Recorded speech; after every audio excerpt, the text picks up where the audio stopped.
Clement Towns and Scott Rude kicking it with you here on 120 Sports late night, just past midnight on the East Coast. And how about we talk a little tennis, shall we, Scott? Overreaction time. Venus and Serena, they are going to meet in the Australian Open final. Serena has won 16 of the 27 head-to-head meetings. Scott, is it an overreaction to say the Williams sisters story is the greatest in tennis history?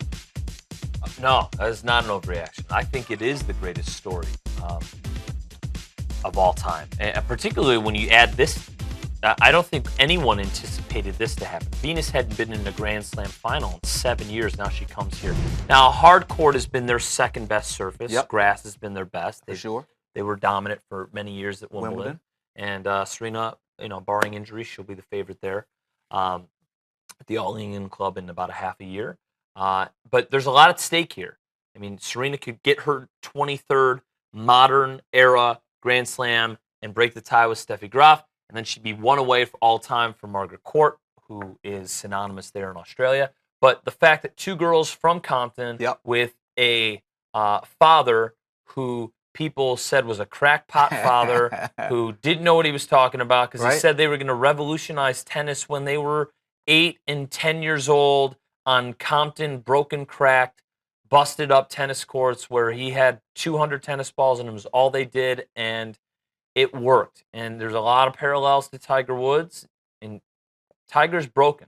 And Serena and Venus, they've stayed balanced, and this is still happening. But you can't underestimate and overstate two girls from not poverty, but lower class means. Certainly not a normal tennis background, so to speak. It's a white, racist, elitist sport. Yeah, so far away from it. I guess the interesting thing of it all, too, is this is where they played their first Grand Slam final way back in 1998. They went up against each other. That's when they had the beads in their hair, looked so different, looked so young. Well, that was for a doubles final. No, singles, where they play each other. First time they played each other in a Grand Slam final was 1998 at the Australian Open. This is full circle. 19 years later, they meet again, and what some people feel like might be the last time they meet each other. I don't think this is going to happen again. I mean, Venus was benefited from having a pretty easy route. Van de Wey defeated Kerber to then face Venus in the semi, and it's sort of what Floyd Mayweather says, that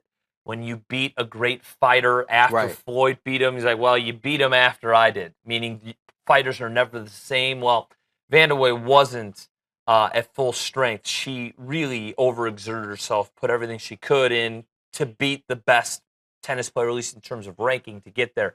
So it all worked out. And keep in mind, we always only have a 50% chance to have the likelihood or chance just to have Venus and Serena to face off, because Venus is not really ranked within the parlance of tennis.